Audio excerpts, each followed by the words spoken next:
This video will present topics of murder, violence, and death. It is thus unsuitable for all audience. Viewer discretion is advised.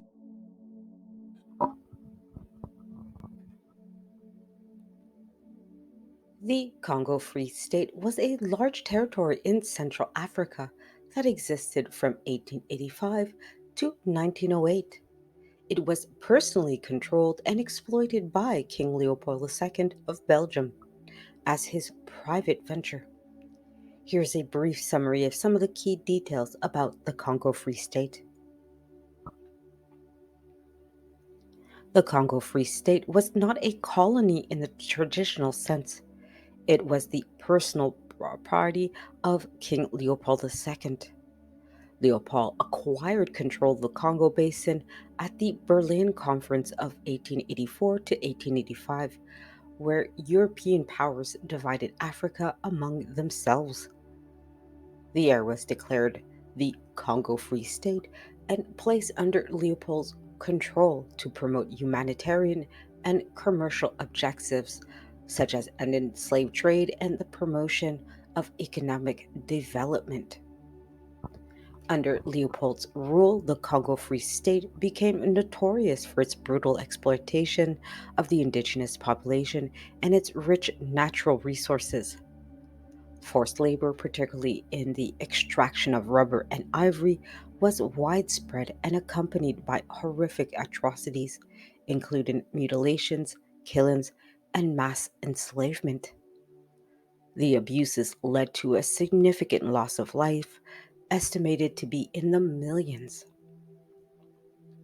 The Congo Free State experienced a rubber boom during this period, driven by the European demand for rubber. Congolese laborers were forced to collect rubber sap from wild vines in the jungle, often under brutal conditions. Failure to meet rubber quotas could result in severe punishment, including mutilation or death. The rubber trade brought immense wealth to Leopold and his associates. Reports of atrocities and abuses in the Congo Free State began to emerge in the late 19th century, leading to international outrage and condemnation. Humanitarian organization investigative journalists such as E.D. Morel and Roger Casement played a crucial role in exposing the brutality of Leopold's regime.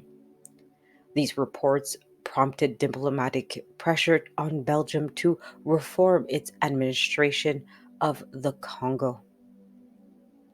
In 1908, under mounting international pressure and following a damning report by British Commission inquiry, Leopold was forced to relinquish control of the Congo Free State to the Belgian government. The territory was then renamed the Belgian Congo and became a formal colony of Belgium, subject to Belgian colonial administration. The period of Leopold's rule left a lasting legacy of exploitation, violence, and trauma in the Congo. The population had been disseminated, communities disrupted, and traditional ways of life destroyed. The effects of colonialism continued to shape the socio-economic and political landscape of the Democratic Republic of Congo, formerly the Belgian Congo, contributing to ongoing instability and conflict in the region. Overall, the Congo Free State represents one of the darkest chapters in European history and imperialism in Africa, characterized by unchecked exploitation and human suffering in the pursuit of profit and power. The Congo crisis was a complex and tumultuous period in the history of the Democratic Republic of the Congo, DRC. that occurred from 1960 to 1965. Here's a brief summary of some of the key details about the Congo crisis. The Congo gained independence from Belgium on June 30th, 1960, after a prolonged struggle for self determination. Patrice Lumumba became the country's first prime minister, and Joseph Kasavubu became its first president. However, the transition to independence was marred by deep seated political, social, and ethnic tensions. Almost immediately after independence, the Congo faced several political instability. The new government struggled to establish authority over the vast and diverse country, which was characterized by regional and ethnic divisions. This instability was exacerbated by the withdrawal of Belgian colonial administrators, leaving a power vacuum that was quickly filled by competing political factions. Shortly after independence, the mineral rich provinces of Katanga and South Asia declared secession from the central government under the leadership of Moses Tombe in Katanga and Albert Kalonji in South Asia.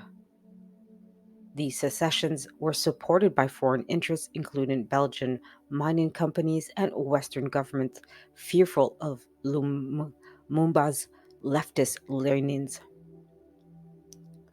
The Congo crisis quickly embroiled in Cold War politics, with the United States and Belgium supporting the secessionist movements in Katanga and South Asia, while the Soviet Union, under communist countries, backed the Lumumba's central government. Lumumba's efforts to seek Soviet assistance further antagonized Western powers. Patrice Lumumba's leadership was short lived and tumultuous. He was removed from office in September 1960 in a coup led by Colonel Joseph Mobutu, who accused Lumumba of being a communist sympathizer. Lumumba was subsequently arrested, tortured, and eventually assassinated in January 1961, with alleged involvement from Belgian and US intelligence agencies. In response to the escalating violence and chaos, the United Nations Security Council authorized the deployment of peacekeeping forces to the Congo, known as the ONUC, in July 1960. The primary objective of the ONUC was to restore order, protect civilians, and facilitate the withdrawal of Belgian troops. Joseph Mobutu, who was or who had, orchestrated Lumumba's removal, emerged as the dominant figure in the Congolese politics. He consolidated power through a series of military coups and eventually seized control of the country in 1965. Mobutu established a representative and authoritarian regime that would endure over 3 decades, characterized by corruption and human rights abuses and economic mismanagement. By 1965, Mobutu had effectively quashed the secession movements in Katanga and South Asia and consolidated his control over the Congo. The country remained under Mobutu's authoritarian rule until he was overthrown in 1997. The Congo crisis has had a far reaching consequences for the Democratic Republic of the Congo, leaving a legacy of political instability, ethnic tension, and economic underdevelopment that continues to affect the country to this day. The term genocide refers to one of the most serious international crimes defined by the United Nations in the Convention on the Prevention and Punishment of the Crime of Genocide, adopted in 1948. According to the convention, genocide is defined as any of the following acts committed with the intent to destroy in whole or in part a national, ethnical, racial, or religious group. As such, A. Killing members of the group. B. Causing serious bodily harm or mental harm to members of the group. C. Deliberately inflicted on the group conditions of life calculated to bring about its physical destruction in whole or in part. D. Imposing measures intended to prevent births within the group. And E. Forcibly transferring children of the group to another group. Key elements of this definition includes, first and foremost, the intent. Genocide involves the deliberate and systematic intent to destroy in whole or in part a specific group based on national, ethnic, racial, or religious identity. 2. Acts.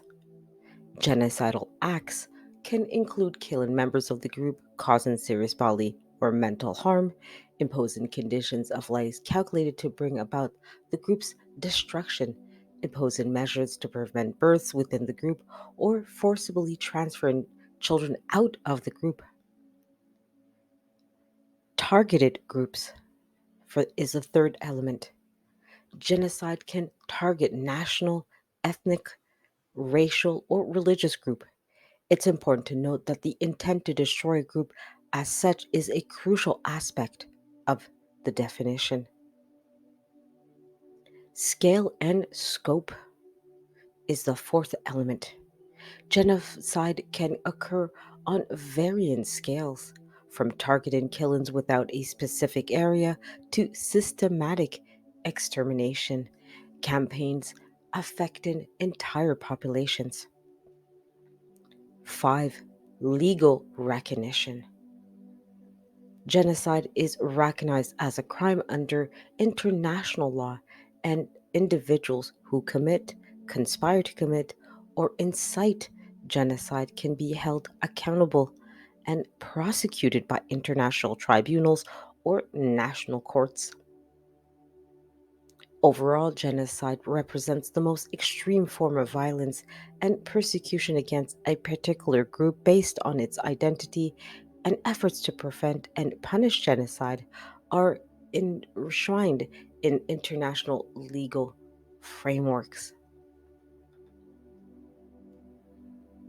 The Congo Free State from 1885 to 1908 and the Congo Crisis from 1960 to 1965 are not typically classified as genocides in the traditional sense, but both periods are characterized by widespread human rights abuses, atrocities, and a large scale loss of life. Here's a very brief breakdown of each of these events. The Congo Free State from 1885 to 1908. While the abuses perpetrated during the Congo Free State, particularly under the personal rule of King Leopold II of Belgium, were severe and led to deaths of millions of Congolese people, it's generally categorized more as a brutal colonial exploitation and humanitarian disaster rather than a genocide. The abuses in the Congo Free State include forced labor, widespread violence, mutilations, killings, and the devastations of communities in the pursuit of profit and resources extraction, particularly for rubber and ivory. While the actions of Leopold's agents undoubtedly led to a catastrophic loss of life and the decimation of Congolese population, the intent behind these actions were primarily economic exploitation rather than the systematic extermination of a specific ethnic or racial group, which is a key component for genocide. The Congo Crisis from 1960 to 1965. The Congo Crisis was a period of intense political upheaval civil unrest, and foreign intervention in the newly independent Democratic Republic of the Congo. While the Congo crisis involved widespread violence, political assassinations, and atrocities committed by various factions, including government forces, rebel groups, and foreign mercenaries, it is not typically labeled as a genocide. The violence during the Congo crisis was driven by political and ethnic rivalries, Cold War dynamics, and struggle for power rather than a concerted effort to systematically eliminate a particular ethnic group or racial group. However, it's important to note that the atrocities and massacres occurred during the Congo crisis, leading to significant loss of life and suffering among the Congolese civilians. These events represent egregious human rights violations and war crimes, but they do not meet the legal definition of genocide under international law. In summary, while both the Congo Free State and the Congo crisis involved widespread human rights abuses and large scale loss of life, they are not typically classified as genocides. Instead, they are often categorized as instances of colonial exploitation, humanitarian disasters, and political conflicts with the severe humanitarian consequences.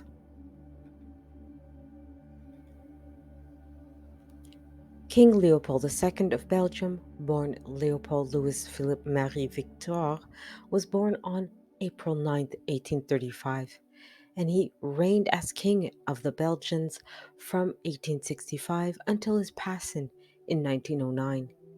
Here's a brief description of some of the key details about King Leopold II. Leopold II ascended to the Belgian throne in 1865, following the passing of his father, King Leopold I. His reign spanned 44 years, making him one of Belgium's longest serving monarchs. Leopold II is perhaps best known for his personal involvement in the colonization of the Congo Basin in Central Africa. He established the Congo Free State as his personal domain in 1885, exploiting its resources, particularly rubber and ivory, for his own profit. Under Leopold's rule, the Congo Free State became notorious for its brutal exploitation of the indigenous population and its rich natural resources. Forced labor, mutilations, killings, and other atrocities were widespread. The abuses led to significant loss of life, estimated to be in the millions. Leopold's rule over the Congo Free State drew international condemnation as reports of atrocities and abuse emerged. Humanitarian organizations and investigative journalists such as E.D. Morel and Roger Casement played key roles in exposing the brutality of Leopold's regime. In 1908, under mounting international pressure and following damning reports by British Commission of Inquiry, Leopold was forced to relinquish control of the Congo Free State to the Belgian government. The territory was then annexed by Belgium and renamed Belgian Congo. Domestically, Leopold II pursued policies aimed at modernizing Belgium and expanding its influence abroad. He supported industrialization, urban development, and infrastructure projects, including the construction of a major public buildings and monuments.